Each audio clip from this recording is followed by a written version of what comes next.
तो very good morning to all the beautiful aspirants. आप सभी खूबसूरत लोगों का एक बार फिर से बहुत बहुत स्वागत है हमारी इस बेहतरीन से सेशन में,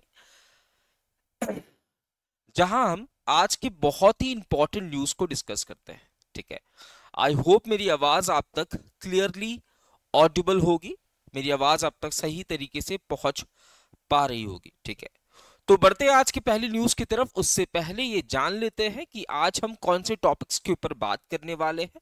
तो आज हमारा पहला टॉपिक होने वाला है बैंकिंग एंड फाइनेंस, इसके बाद रैंक्स एंड रिपोर्ट्स, फिर appointments and resignation, national and state affairs, and उसके बाद कुछ मिसलेनियस न्यूज को डिस्कस करेंगे। देखिए, हम किस पैटर्न पे क्लासेस शेड्यूल करने वाले हैं ये बात एक बार डिस्कस कर लेते हैं। मैंने कल ही आपको बताया था। ठीक है, तो जो भी स्टूडेंट्स किसी भी एग्जाम की प्रिपरेशन कर रहे हैं, ठीक है, तो पहले हम लोग जनरल जो हमारे टॉपिक्स हैं उसको डिस्कस करेंगे मंडे टू सैटरडे तक, है ना। एक सेकंड दे दो मुझे। ऑडिबल है, चलिए, वेरी गुड।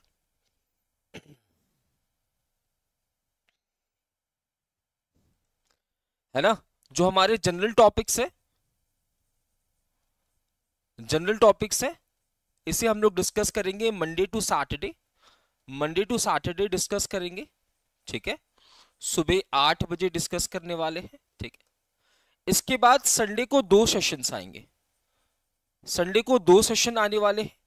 एक सेशन में हम सिर्फ बैंकिंग एंड फाइनेंस की न्यूज को डिस्कस करेंगे, यानी कि पूरे वीक में जितने भी बैंकिंग एंड फाइनेंस के न्यूज थे एंड आरबीआई के न्यूज थे, है ना, चाहे वो 10 न्यूज हो चाहे वो 15 न्यूज हो, जिसे हम डेप्थ में जाकर कंसेप्ट वाइज डिस्कस करेंगे। ठीक है, तो एक सेशन हमारा संडे को ये आएगा एंड एक सेशन हमारा वीकली करंट अफेयर्स का आएगा।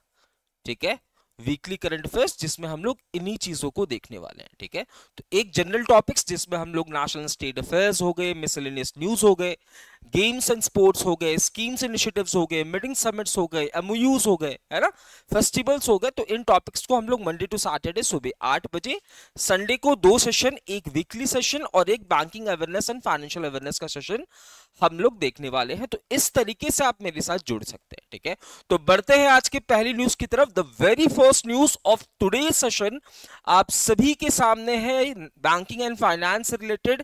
पहला न्यूज क्या कह रहा है, ध्यान से देखते हैं। कह रहा है कि which bank installs countries first ATM on train. भैया, एक एटीएम की बात की जा रही है जिसे ट्रेन में इंस्टॉल किया जा रहा है। आपसे पूछा है ये इनिशिएटिव कौन से बैंक का है। तो भैया, ये इनिशिएटिव कौन से बैंक का होने वाला है, बैंक ऑफ महाराष्ट्र। किसका होने वाला है, बैंक ऑफ महाराष्ट्र का। देखो क्या हुआ रिसेंटली, क्या हुआ, मिनिस्ट्री ऑफ रेलवेज ने बोला, भैया क्यों ना, मिनिस्ट्री ऑफ रेलवेज ने बोला, जिसके यूनियन मिनिस्टर हो जाएंगे अश्विनी वैष्णव साहब। जिसके यूनियन मिनिस्टर कौन है, अश्विनी वैष्णव साहब हैं। इन्होंने बोला क्यों ना एक ऐसी इनिशिएटिव की शुरुआत की जाए जिसके अंदर हम अपने ट्रैवलर्स की कैश डिमांड को पूरा कर सके। इन्होंने बोला ठीक है भैया, तो इसके लिए हमने क्या किया, इसके लिए पंचवटी एक्सप्रेस, है ना, पंचवटी एक्सप्रेस भैया, पंचवटी एक्सप्रेस।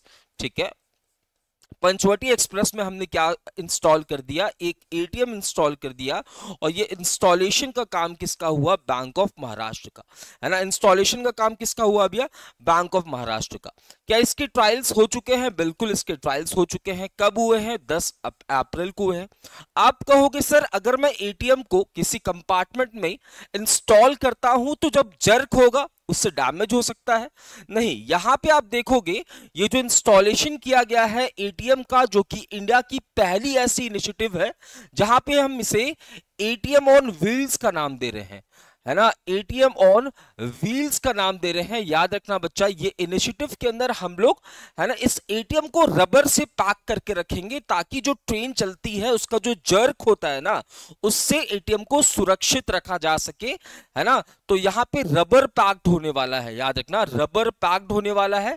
साथ ही साथ इसके साथ हमने कुछ फायर एक्सटिंग्विशर्स भी यहाँ पे इंस्टॉल किए हैं, फायर एक्सटिंग्विशर्स भी इंस्टॉल किए हैं। In case of fire emergency हम लोग इसका इस्तेमाल करने वाले हैं, इसका इस्तेमाल करने वाले। Very good, bank of Maharashtra का ये इनिशिएटिव होने वाला है, ये बात भी आपको ध्यान में रखनी है। पंचवटी एक्सप्रेस, जो कि कहां से कहां चलती है, मनमट से सीटीसी चलती है, सीएसटी स्टेशन चलती है ना, है ना, जो कि मनमट स्टेशन से लेकर मनमट को कनेक्ट करेगी सीएसटी स्टेशन से, टीएसटी स्टेशन से। और ये सब क्यों हो रहा है सर? ये सब इसलिए हो रहा है क्योंकि इंडिया जो है वो विकसित भारत बनना चाहती है। इंडिया के टारगेट है भैया विकसित भारत बनने का, और ये टारगेट है 2047 तक। एक बात बताओ, अरे विकसित भारत देश बन जाएगा तो क्या रेलवे को नहीं बनना पड़ेगा? तो under this particular initiative of विकसित भारत, रेलवे भी अपने आप को मॉडर्नाइज करना चाहता है, रेलवे भी खुद को मॉडर्नाइज करना चाहता है। अच्छा, मैं अगर रेलवे की बात कर रहा हूं, अगर मैं रेलवे की बात कर रहा हूं, फटाफट से कमेंट सेक्शन में कौन मुझे कंफर्म करेगा कि रेलवे का target to achieve net zero carbon emission, है ना, रेलवे का target to achieve net zero carbon emission ये कौन से ईयर का है?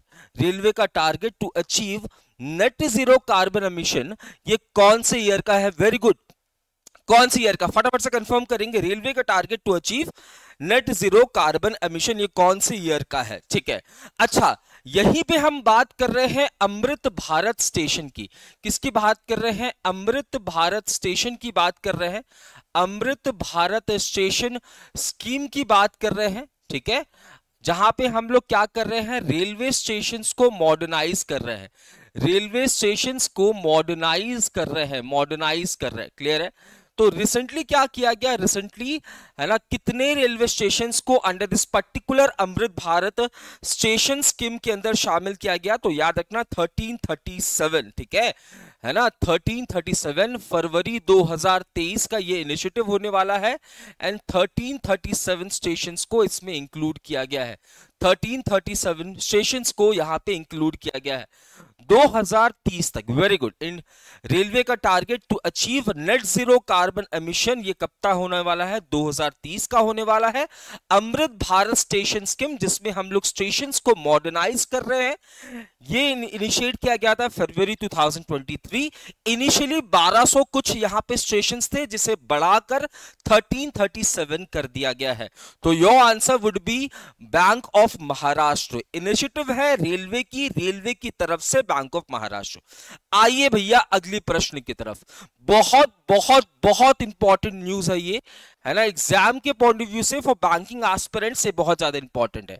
आपसे पूछा है Indian export registered a growth of how much percent during financial year 2024-25। भैया बोल रहा है फाइनेंशियल ईयर 2024-25 में जो भारत एक्सपोर्ट कर रही है उसमें कितने प्रतिशत की वृद्धि या इंक्रीमेंट देखने को मिल रहा है? बात को समझना। देखो, भारत क्या करेगी, भारत या तो इंपोर्ट करेगी भैया, और या तो एक्सपोर्ट करेगी। ठीक है, यहां समझते हैं, देखो ध्यान से। इंडिया जो है भैया, इंडिया जो है, जब आप ट्रेड करते हो, इंडिया क्या करती है? ट्रेड करती है। ट्रेड में क्या होगा भैया? इंपोर्ट भी होगा, इंपोर्ट भी होगा एंड एक्सपोर्ट भी होगा, इंपोर्ट भी होगा, एक्सपोर्ट भी होगा। इंपोर्ट एक्सपोर्ट मर्चेंडाइज, मर्चेंडाइज का मतलब गुड्स, इसका भी होगा, प्लस सर्विसेज का भी इंपोर्ट एक्सपोर्ट होगा, प्लस सर्विसेज का भी इंपोर्ट एक्सपोर्ट होगा। तो पूछा कि मर्चेंडाइज प्लस सर्विसेज का एक्सपोर्ट कितना बड़ा है? तो याद रखना लास्ट फाइनेंशियल ईयर के कंपैरिजन में ये 5.5% इंक्रीज हुआ है। लास्ट फाइनेंशियल ईयर के कंपैरिजन में ये 5.5% इंक्रीज हुआ है। ये बात आपको याद रखनी है। हर देश ट्रेड करता है, ट्रेड करने का मतलब वो कुछ चीजें खरीदेगा, कुछ चीजें बेचेगा। क्या खरीदेगा? तो गुड्स खरीदेगा एंड सर्विसेज खरीदेगा, या गुड्स बेचेगा या सर्विसेज बेचेगा। आपसे पूछा कि फाइनेंशियल ईयर 2024-25 में इंडिया का एक्सपोर्ट कितना बड़ा है? आपने कहा बाबूजी 5.5%, 5.5% बड़ा है। मैंने पूछा भैया ये प्रेजेंट में एक्सपोर्ट हम कितने किए हैं? तो भैया आप देखोगे 820.93 बिलियन, है ना। टोटल एक्सपोर्ट हमने कितना किया है? टोटल एक्सपोर्ट हमने कितना किया है? तो 820.93 बिलियन। ठीक है, टोटल माल बेचा कितने का है? इतने वर्थ का माल बेचा है। मैंने बोला 5.5% इंक्रीज है ना, तो हो ना हो लास्ट ईयर 5.5% ये लेस होगा इससे, है ना। लास्ट ईयर 5.5% जो है ये लेस होगा इससे, यानी कि लास्ट ईयर कितना था 778.13, लास्ट ईयर कितना था 778.13 बिलियन। ये तो बात हो गई सर बेचने की। सर इंपोर्ट की बता दीजिए सर, हमने कितना माल इंपोर्ट किया है? तो हमने 915 है ना, 915.19 बिलियन का माल इंपोर्ट किया है, इंपोर्ट किया है। अरे सर एक बात बताइए, हम बेच इतना रहे हैं, खरीद इतना रहे हैं, इस कंडीशन को हम क्या कहते हैं? When export is less than import, when export is less than import, या फिर मैं कहूं जब इंपोर्ट ज्यादा हो एक्सपोर्ट से, तो इस कंडीशन को हम लोग क्या कहते हैं? ट्रेड डेफिसिट कहते हैं। अरे एक बात बताओ, किसी भी देश के लिए ट्रेड डेफिसिट अच्छा हुआ या खराब हुआ?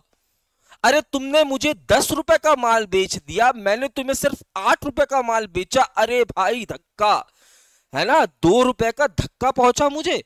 तो यहां पे इंपोर्ट कितना हो रहा है आप देखोगे, 915.19 बिलियन का इंपोर्ट हो रहा है, एक्सपोर्ट कितना का हो रहा है, 820.93 का यहां पे एक्सपोर्ट हो रहा है, यानी कि इतने का धक्का हमें पहुंचा है इन फाइनेंशियल ईयर 2024-25। क्लियर है बात? तो ये बात भी यहां पे बात की गई है। साथ ही साथ इस रिपोर्ट में ये भी कहा गया है कि सर देखिए, हम जो एक्सपोर्ट कर रहे हैं ना, हम जो एक्सपोर्ट कर रहे हैं, जिन जिन चीजों को हम एक्सपोर्ट कर रहे हैं, उसमें सबसे ज्यादा इंक्रीमेंट किसका देखने को मिला, यानी कि सबसे ज्यादा हम क्या एक्सपोर्ट कर रहे हैं? तो आप देखोगे सबसे ज्यादा हम कॉफी एक्सपोर्ट, मतलब कॉफी के एक्सपोर्ट में सबसे ज्यादा इंक्रीमेंट देखने को मिला है, 40.37%, 40.37%। इसके बाद भैया हम टोबैको भी बेच रहे हैं, टोबैको भी बेच रहे हैं।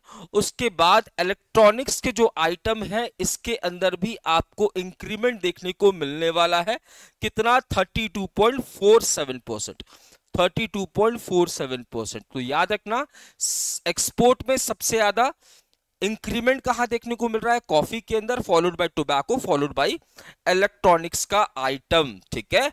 साथ ही साथ इस रिपोर्ट में बताया गया कि मार्च 2025 में, सिर्फ मार्च 2025 के बारे में भी यहां पे बात की गई है कि मार्च 2025 में जो ट्रेड डेफिसिट है इंडिया का, जो इंडिया का ट्रेड डेफिसिट है, ये कितना है? 21.54 बिलियन है। ये बात भी यहां पे की गई है मार्च 2025 में। यहां तक तो पूरी ईयर की बात हो रही थी, पर मार्च 2025 में इंडिया का जो ट्रेड डेफिसिट है भैया, वो कितना होने वाला है? 21.54 बिलियन होने वाला है। सिर्फ एक महीने की बात की जा रही। अच्छा सर, एक रिपोर्ट भी तो आई थी, किसकी रिपोर्ट? यूएनसीटैड की रिपोर्ट आई थी। यूनाइटेड नेशंस की ये बॉडी है, ठीक है, ट्रेड एंड डेवलपमेंट के लिए काम करती है। इसने बोला कि जो चाइना का ग्रोथ रेट होने वाला है, जो चाइना का ग्रोथ रेट होने वाला है, कौन सी ईयर में? 2025 में, ये 4.5% होगा, यानी कि चाइना 4.5% की रफ्तार से आगे बढ़ेगी 2025 में। कमेंट सेक्शन में कंफर्म करो इंडिया किस रफ्तार से बढ़ेगी। साथ ही साथ यूरोपियन यूनियन हो गई, यूएसए हो गई, फ्रांस हो गई, ये सारे देश याद रखना 1% की रफ्तार से आगे बढ़ने वाले हैं, according to a report by यूएनसीटैड।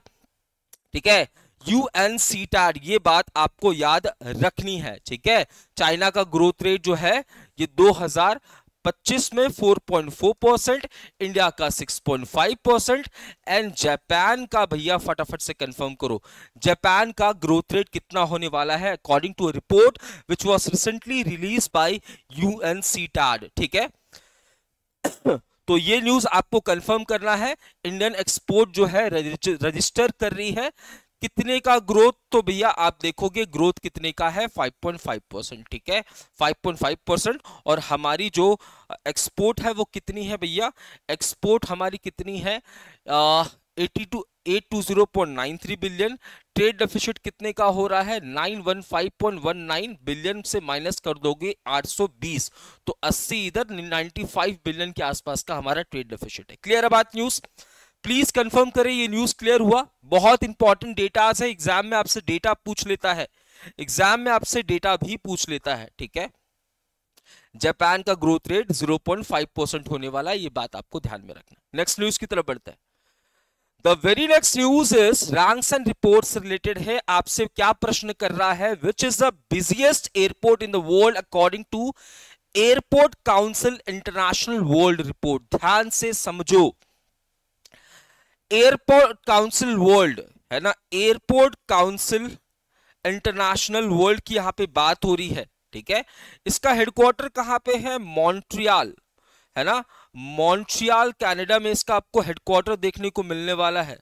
Canada के अंदर हेडक्वार्टर देखने को मिलने वाला है। इससे स्टैब्लिश करने के पीछे मोटिव क्या है, तो ये एयरपोर्ट स्टैंडर्ड्स के बारे में बताएगा कंट्रीज को कि भैया आपके एयरपोर्ट्स के स्टैंडर्ड क्या होने चाहिए, है ना। एयरपोर्ट्स के स्टैंडर्ड्स के बारे में बताएगा कि आपकी एयरपोर्ट को इन इन इन इन स्टैंडर्ड्स को मेंटेन करने का काम करना पड़ेगा।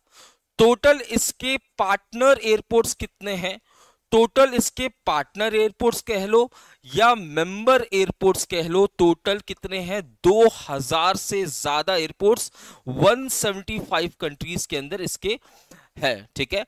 अब से मैं पूछूं भैया एयरपोर्ट काउंसिल इंटरनेशनल को स्टैब्लिश कब किया गया, तो 1991 में किया गया। अब इसने पूछा आपसे कि सर, है ना, इसने पूछा दुनिया की सबसे बिजिएस्ट एयरपोर्ट कौन सी है, तो दुनिया की सबसे बिजिएस्ट एयरपोर्ट, सर देहरादून की सबसे बिजिएस्ट सड़क कौन सी है, तो आप कहोगे यार बिजिएस्ट शहर तो वही होगी जहां पे ट्रैफिक ज्यादा होगा, जहां पे आवाजावी ज्यादा होगी।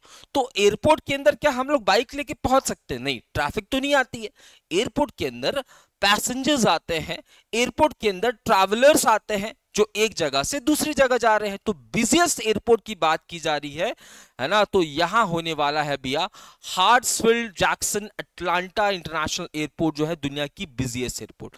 क्या कोई ऐसी एयरपोर्ट है जो कि इंडिया की हो, इस पर्टिकुलर रिपोर्ट में टॉप 10 में है, बिल्कुल इंदिरा गांधी एयरपोर्ट जो है वो आपको 9th पोजीशन पे देखने को मिलने वाली है, 9th पोजीशन पे देखने को मिल रही है, ठीक है। रैंकिंग को देख लेते हैं, तो Hartsfield Jackson Atlanta international airport which is in USA, ठीक है। आप देखोगे कितने पैसेंजर्स यहां पे ट्रैवल कर रहे हैं, और यहां पे आप देखोगे Indira Gandhi international airport which is situated in new Delhi, ये आपको 9th पोजीशन पे। अच्छा फटाफट से कंफर्म करो, रिसेंटली पासपोर्ट इंडेक्स भी तो आया था, अरे नोमाड इंटरनेशनल पासपोर्ट इंडेक्स आया था, नोमाड इंटरनेशनल पासपोर्ट इंडेक्स आया था। कौन कंफर्म करेगा नोमाड इंटरनेशनल पासपोर्ट इंडेक्स में इंडिया की रैंकिंग कौन सी थी, 2025 वाली है ये। उसके बाद हेलने पासपोर्ट इंडेक्स भी तो आया था, अरे सर हेलने पासपोर्ट इंडेक्स भी तो आया था। हेलने पासपोर्ट इंडेक्स के अकॉर्डिंग 2025 में इंडिया की रैंकिंग क्या होने वाली है, फटाफट से कंफर्म करो। हाँ जी, सेशन को शेयर भी करते रहो, ठीक है, आप लोगों का साथ बहुत ज्यादा जरूरी है ना, क्योंकि अब मैं किसी प्लेटफॉर्म पे नहीं पढ़ा रहा हूं, ठीक है। अब मैं अलग से आप लोगों के लिए जो है वो सेशन लेके आ रहा हूं, क्योंकि किसी प्लेटफॉर्म पे जब आप पढ़ाते हो तो बहुत सारी बंदिशें होती हैं, ठीक है। खैर, तो नोमाड इंटरनेशनल एयरपोर्ट के अकॉर्डिंग इंडिया की rank 148, very good, very very good, India की रैंकिंग 148 होने वाली है। अच्छा इसमें टॉप किसने किया है, फटाफट से कंफर्म करो, इसमें टॉप किसने किया है।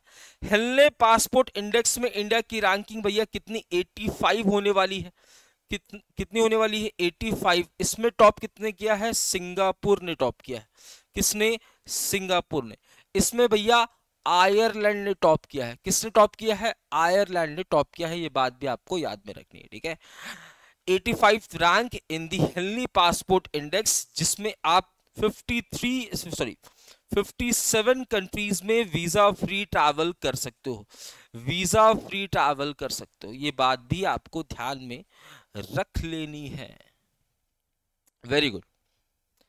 नेक्स्ट न्यूज क्या कह रहा है, which state tops India justice report 2025, कौन सी स्टेट जो है वो टॉप कर रही है, ध्यान से समझना, India justice report, justice report आपसे पूछा है कौन सी स्टेट टॉप करी है। तो देखो इंडिया जस्टिस रिपोर्ट क्या बताएगा, इंडिया जस्टिस रिपोर्ट आपको बताएगा कि किस स्टेट के अंदर जस्टिस लोगों को सर्व किया जा रहा है। इंडिया जस्टिस रिपोर्ट यही तो बताएगा कि किस देश के अंदर, किस स्टेट के अंदर जस्टिस जो है वो प्रिवेल कर रहा है, जस्टिस लोगों को मिल रहा है। तो इंडिया जस्टिस रिपोर्ट के कुछ पिलर्स हैं। कौन कौन से पिलर्स? पहला, उस स्टेट की पुलिस कैसा काम कर रही है ना, जिस पर्टिकुलर स्टेट की आप बात कर रहे हो उस स्टेट की पुलिस कैसा काम कर रही है ना। जुडिशरी कैसा काम कर रही है, जुडिशरी कैसा काम कर रही है, क्या लोगों को लीगल एड मिल पा रहा है, क्या लोगों को लीगल एड मिल पा रहा है, और वहां पे प्रिजन्स का स्टेटस कैसा है, क्या प्रिजन्स में लोगों को सही तरीके से रखा जा रहा है। ठीक है, तो यहां पे इसके कुछ क्या है पिलर्स हैं जो आपको बताएंगे कि किस स्टेट ने इंडिया जस्टिस रिपोर्ट में टॉप किया है। तो यहां पे टॉप कौन कर रहा है भैया? कर्नाटका। कौन टॉप कर रहा है? कर्नाटका। ठीक है, followed by Andhra Pradesh, followed by Telangana. ठीक है, एंड अगर मैं स्मॉल स्टेट्स की बात करूं तो स्मॉल स्टेट्स में इंडिया जस्टिस रिपोर्ट को कौन टॉप कर रहा है? सिक्किम। तो your answer would be Karnataka. Karnataka वो स्टेट है जिसने इन चारों पिलर्स के ऊपर, चारों पैरामीटर्स के ऊपर बेहतरीन काम किया, चारों पैरामीटर्स के ऊपर बेहतरीन काम किया। अच्छा, इस रिपोर्ट में कुछ और बातें कही गई है, उन्हें देख लेते हैं। ठीक है, इस रिपोर्ट में भैया कुछ और बातें कही गई है। क्या कहा गया है? टॉप परफॉर्मर तो भैया कौन हो जाएगा? कर्नाटका। टॉप परफॉर्मर कौन हो जाएगा? कर्नाटका हो जाएगा। इस रिपोर्ट में यह भी कहा गया कि बिहार वो एक ऐसी स्टेट है, बिहार वो स्टेट है जहां पे सबसे ज्यादा proportion of women police officers देखने को मिलेगी। यानी कि स्टेट पुलिस के अंदर, स्टेट पुलिस के अंदर जो विमेन पार्टिसिपेशन है, वुमेन पुलिस का पार्टिसिपेशन है, वो बिहार में सबसे ज्यादा है, बिहार में सबसे ज्यादा है। ठीक है, अगर मैं प्रिजन मैनेजमेंट की बात करूं, प्रिजन मैनेजमेंट की बात करूं तो प्रिजन मैनेजमेंट वाले पिलर में किसने टॉप किया है? तमिलनाडु ने टॉप किया है। प्रिजन मैनेजमेंट वाले पिलर में अरे हो सकता है, अरे किसी ने चारों में टॉप किया है और किसी ने एक में सबसे बेहतरीन परफॉर्मेंस किया है, तो प्रिजन मैनेजमेंट में तमिलनाडु ने टॉप किया है। ठीक है, उसके बाद कहा जा रहा है कि भैया जो हाई कोर्ट्स हैं, हाई कोर्ट्स हैं भैया, ये 100% डिस्पोजल रेट्स रख रहे हैं, है ना। केसेस के डिस्पोजल रेट्स जो है वो 100% है हाई कोर्ट्स के अंदर, एज सच कोई स्पेसिफिक नहीं बोला गया है। एंड लास्ट पोजीशन की बात करूं तो इंडिया जस्टिस रिपोर्ट में लास्ट पोजीशन यानी कि 18वें नंबर पे वेस्ट बंगाल, 17वें नंबर पे उत्तर प्रदेश एंड 16वें नंबर पे आपको उत्तराखंड देखने को मिलेगा। ठीक है, तो यहां पे India justice report has been recently released. आपको बताना है ये रिपोर्ट किसकी है, तो टाटा की रिपोर्ट है, टाटा की ये रिपोर्ट है जिसने ने बताया कि 4 पिलर्स है, इन सभी पिलर्स पे बेस्ट कौन परफॉर्म कर रहा है? कर्नाटका, सेकंड नंबर पे आंध्र प्रदेश, थर्ड पे Telangana and Sikkim small states में सबसे अच्छा परफॉर्म कर रहा है। लास्ट में वेस्ट बंगाल, यूपी, यूके आपको देखने को मिलने वाला है। ठीक है, क्लियर? चलिए अग्नि न्यूज की तरफ बढ़ते हैं। नेक्स्ट न्यूज है अपॉइंटमेंट एंड रेजिग्नेशन। आपसे पूछा है कि who has been recently appointed as the, ध्यान से न्यूज समझना, chairperson of Indian weightlifting federation athletics commission. Chairperson आपसे इंडियन वेटलिफ्टिंग फेडरेशन के बारे में नहीं पूछा है। आप ये मत बोल देना कि सर हमसे तो ये क्वेश्चन पूछ रहा है कि इंडियन वेटलिफ्टिंग फेडरेशन का चेयरपर्सन कौन है, बल्कि यहां पे बोला गया है कि इंडियन वेटलिफ्टिंग फेडरेशन की एक बॉडी जिसे हम एथलेटिक्स कमीशन के नाम से जानते हैं, जिसे स्टैब्लिश किया गया 2025 के अंदर, इसके चेयरमैन कौन है? तो याद रखना मीराबाई चानू। कौन है? मीराबाई चानू। तो Mirabai Chanu has been appointed as the chairman of Indian weightlifting federation का एक विंग जिसे हम एथलेटिक्स कमीशन के नाम से जानते हैं। मीराबाई चानू अगर आपको याद हो भैया सिल्वर मेडलिस्ट है ना। मीराबाई चानू क्या है? सिल्वर मेडलिस्ट है टोक्यो 2020 ओलंपिक्स में। ये क्या है भैया? ये एक वेट लिफ्टर है। क्या है? वेट लिफ्टर है, ये बात आपको ध्यान में रखना। आपसे पूछा है सोहिनी रजोला। सर सोहिनी रजोला को क्या अपॉइंट किया गया था? Executive director of national payment corporation of India. Executive director of National Payment Corporation of India, which was established under the Payment and Settlement Act of 2007. Sir सीमा अग्रवाल जी को तो भैया डायरेक्टर जनरल अपॉइंट किया गया था, है ना, याद आ रहा है? डायरेक्टर जनरल अपॉइंट किया गया था फायर एंड रेस्क्यू सर्विसेज का। फायर एंड रेस्क्यू सर्विसेज का डायरेक्टर जनरल किसे अपॉइंट किया गया था? सीमा अग्रवाल। बात करूं नीलम दुनगना, नीलम दुनगना को भैया गवर्नर अपॉइंट किया गया है नेपाल राष्ट्रीय बैंक का। नेपाल राष्ट्रीय बैंक का गवर्नर किसे अपॉइंट किया गया है? एक्टिंग गवर्नर किसे अपॉइंट किया गया है? नीलम दुनगना जी को। नीलम दुनगना जी को सिल्वर मेडलिस्ट है टोक्यो ओलंपिक्स 2020। क्लियर है? आई नेक्स्ट न्यूज आपसे क्या कह रहा है? Who has been appointed as a chairperson of the committee form by the Tamil Nadu government to review centre state relation. केंद्र राज्य संबंधों की समीक्षा के लिए तमिलनाडु सरकार द्वारा गठित समिति के अध्यक्ष के रूप में किसे नियुक्त किया गया? तो देखो तमिलनाडु एंड सेंट्रल गवर्नमेंट के बीच में काफी विवाद है ना। जैसे एनईपी को लेकर यहाँ पे विवाद आपको देखने को मिलेगा। एनईपी को लेकर तमिलनाडु गवर्नमेंट जो है वो सेंटर के खिलाफ है, ठीक है। उसके बाद नीट परीक्षा के लिए के अंदर भी जो सेंटर के डिसीजंस थे वहां पे भी जो है दोनों के मत जो है वो नहीं मिल पा रहे हैं। जिसके बाद यहाँ पे तमिलनाडु गवर्नमेंट जिसको लीड कर रहे हैं एमके स्टालिन साहब, इन्होंने एक कमेटी को फॉर्म किया। आपसे पूछा इस कमेटी को लीड कौन करेंगे? तो इस कमेटी को लीड करेंगे भैया कौन? जस्टिस कुरियन जोसेफ, है ना। और ये जो कमेटी होने वाली है, याद रखना, ये जो कमेटी होने वाली है वो 1 जनवरी 2026 तक अपनी इंटरिम रिपोर्ट जो है वो प्रेजेंट करेगी। इंटरिम रिपोर्ट प्रेजेंट करेगी, है ना। साथ ही साथ आने वाले 2 सालों में अपनी फाइनल रिपोर्ट जो है वो प्रेजेंट करने वाली है। फाइनल रिपोर्ट प्रेजेंट करने वाली है। तो जो Tamil Nadu government and central government के बीच में जो विवाद है ना, स्टेट गवर्नमेंट के ऑटोनॉमी से रिलेटेड, जो विवाद है Tamil Nadu government and central government के बीच में, उसके लिए एक कमिटी को फॉर्म किया है।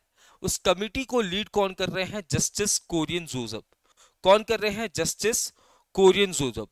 ये भैया हिमाचल प्रदेश हाई कोर्ट के चीफ जस्टिस रह चुके हैं एंड ये फॉर्मर सुप्रीम कोर्ट के जज है।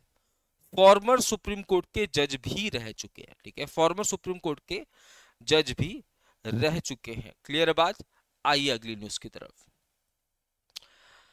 Next news is who has been recently appointed as a chairman of 23rd law commission. हाल ही में 23वें विधि आयोग। देखो लॉ कमीशन को फॉर्म किस लिए किया जाता है? लॉ कमीशन को फॉर्म किया जाता है किसके द्वारा? सेंट्रल गवर्नमेंट के द्वारा। अरे कमीशन फॉर्म होगी, वो कमीशन कुछ अपनी रिकमेंडेशंस देगी। तो याद रखना ये लीगल मैटर्स के ऊपर अपनी रिकमेंडेशन देती है। लीगल मैटर्स के ऊपर अपनी रिकमेंडेशन देगी to the central government.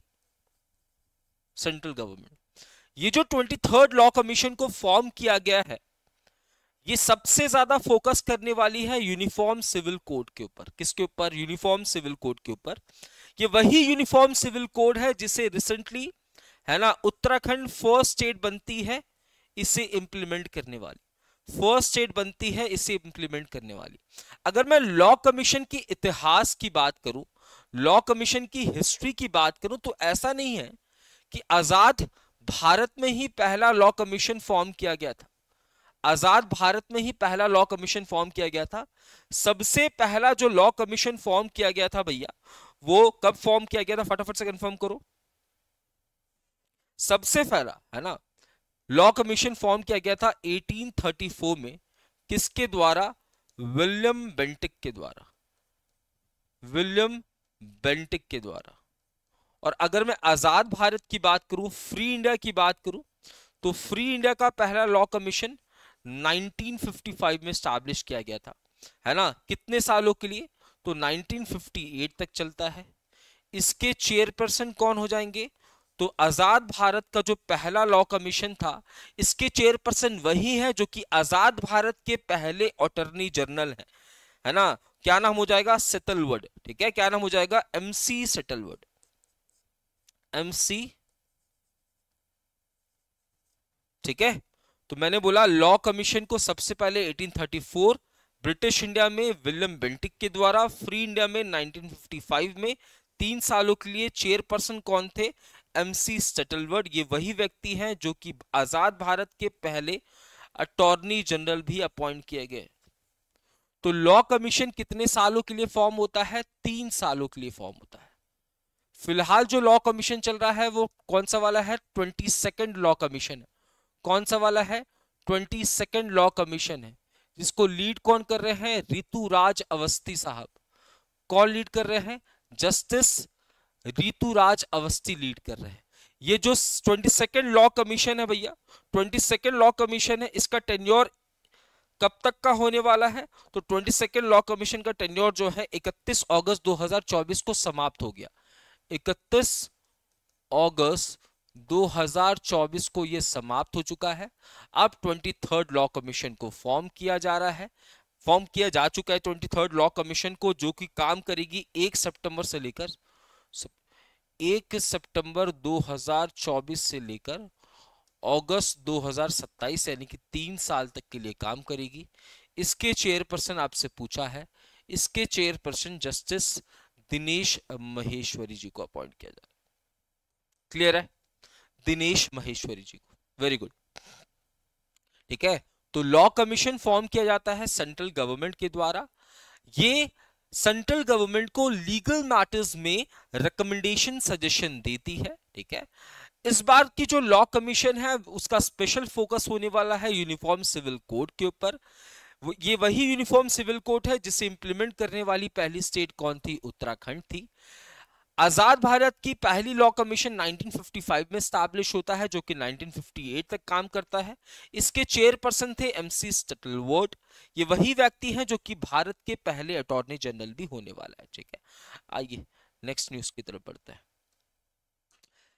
National and state affairs की बात हो रही है। Supreme court sets dash month deadline for trial in child trafficking cases. Supreme court ने बाल तस्करी के मामलों में सुनवाई के लिए डैश महीने की समय सीमा तय की। अगर कोई बाल तस्करी में इन्वॉल्व है ना, तो भैया उसकी क्या होगी? उसकी जो मुजरिम है उसकी ट्रायल्स चलेंगी। ट्रायल्स चलने के बाद उसको जिम्मेदार ठहराया जाएगा, उसको जेल भेजा जाएगा, या जो भी सजा उसको सुनाई जाएगी।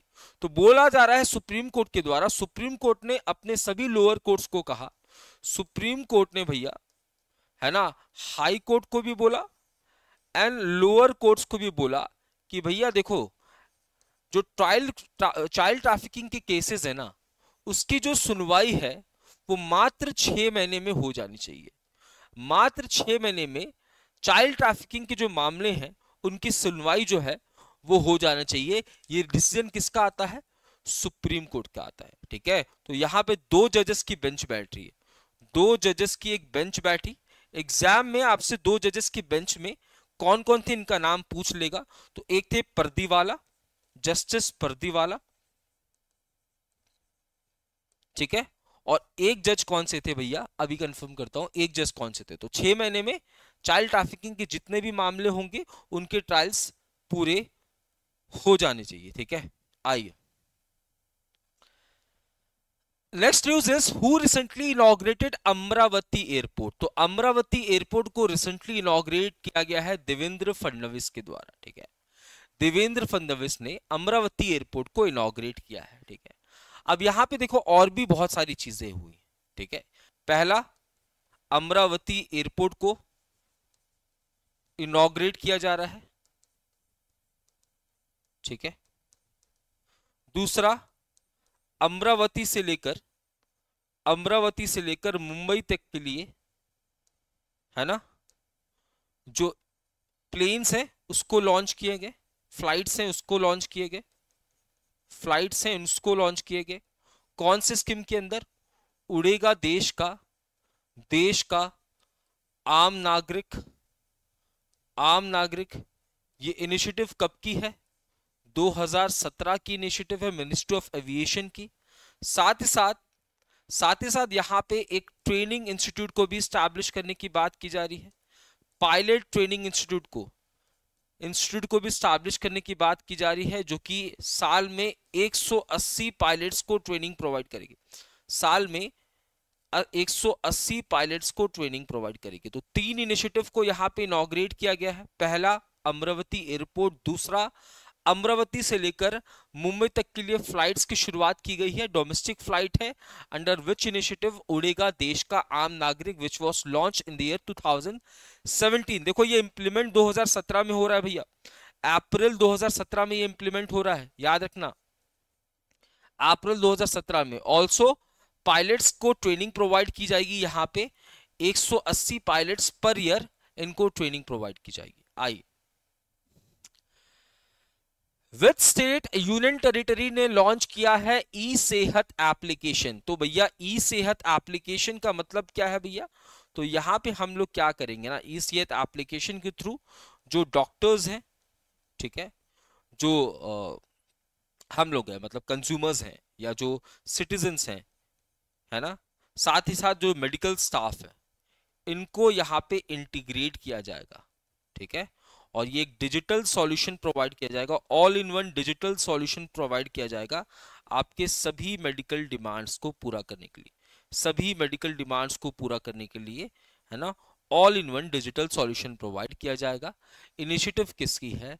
तो जम्मू एंड कश्मीर की। सिंपल सी न्यूज थी, जम्मू एंड कश्मीर में रिसेंटली लॉन्च किया है ई सेहत एप्लीकेशन। इसका मोटिव क्या है? तो भैया डॉक्टर्स को, सिटीजन्स को, मेडिकल स्टाफ को हम लोग इंटीग्रेट करने वाले हैं।